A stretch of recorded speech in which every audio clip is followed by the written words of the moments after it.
Bismillah, alhamdulillah, salatu wassalamu ala rasulillah wa ala alihi wa sahbihi man wala amma ba'd. Assalamu alaikum wa rahmatullahi wa barakatuh.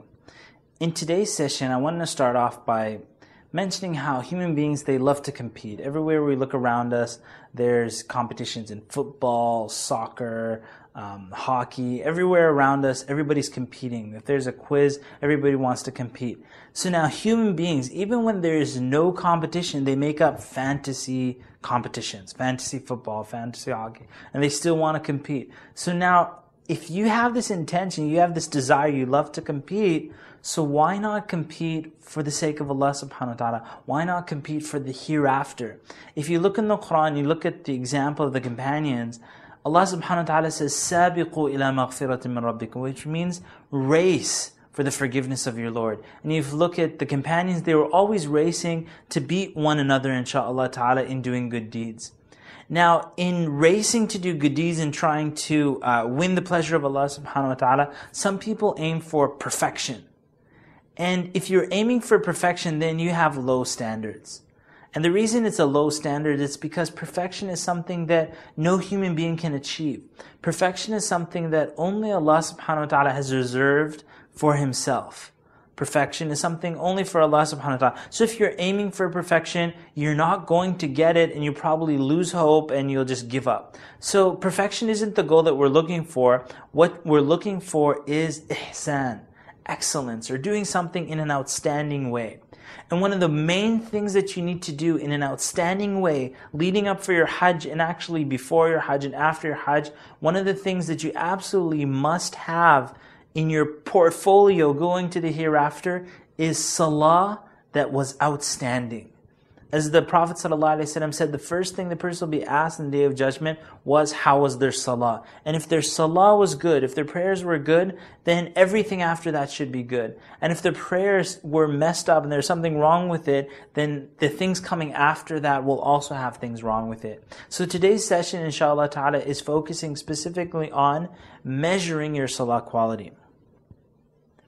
I'm going to be talking a lot about measuring throughout these different coaching sessions. I find a lot of people, when they go out and do things, they don't measure it. They just kind of say, I want to get this goal, I want to get that goal. It's essential that you measure it so that, number one, that if you're not hitting your targets, you can improve it and you know exactly what to do.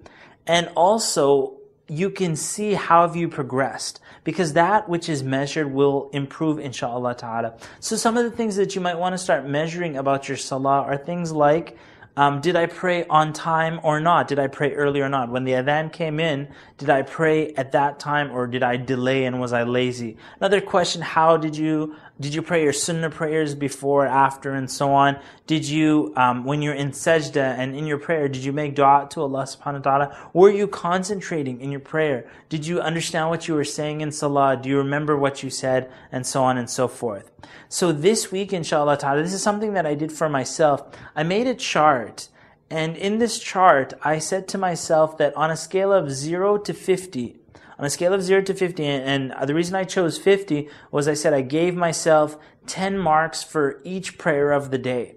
And so, for example, if I prayed Fajr on time and I prayed it in the masjid and I prayed my sunnah prayers, used a miswak before I prayed and focused, let's say I gave myself 9 out of 10 for that prayer. Then Dhuhr time came in. I wasn't on time and I wasn't paying attention, a little distracted. Maybe I'll give myself a 3. And then I go through the day like that. At the end of the day, I'll measure my salah quality and I'll say, adding up all the numbers of the day, at the end of the day, I would give myself, say, a 27 out of 50.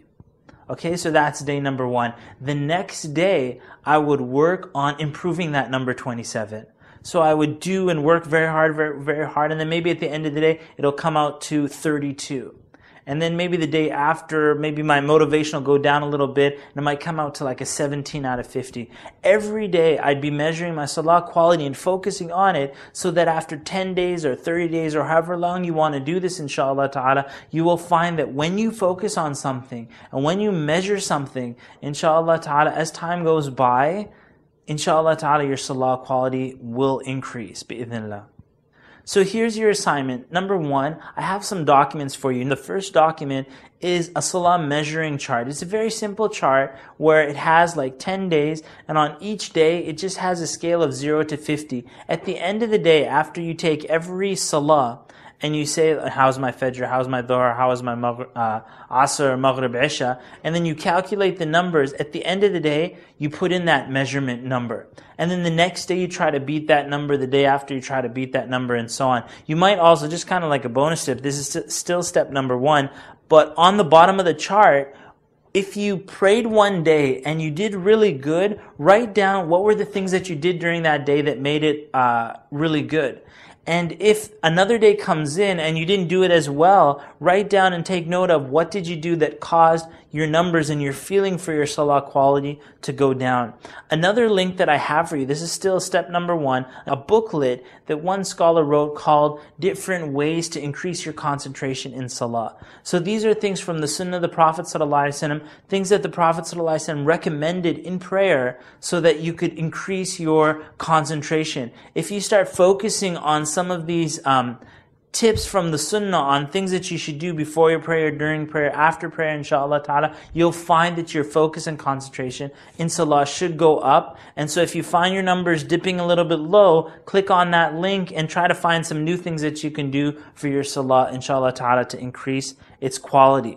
So you're going to print this out, and every day for the next 10 days, inshaAllah ta'ala, you're going to fill it in, taking notes of the things that you've been doing good. And bi'idhnillah, at the end of these 10 days, inshaAllah ta'ala, you'll feel a significant difference in your salah, inshaAllah ta'ala. All I ask is that you make dua for me, inshaAllah ta'ala. As your concentration increases in that, you are taking the first steps in preparation for your Hajj and for your whole life, inshaAllah ta'ala. Throughout this Hajj mentoring session, if you ever feel your iman's going down, this is one of the most important things to focus on, is your salah. And so here during the mentor session, you want to learn how to do this in the beginning, and then later on, maybe next month, you might want to do it again. Take the chart with you for Hajj, and then in Hajj, when you're at the Kaaba, at the Prophet's Mosque, you want to focus on making sure that your salah quality is up in the higher numbers, inshaAllah ta'ala, in such a significant place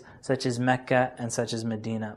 With best wishes to see you have an accepted Hajj, inshaAllah ta'ala. This is Muhammad Alshareef for HajjCoach. Wassalamu alaikum wa rahmatullahi wa barakatuh.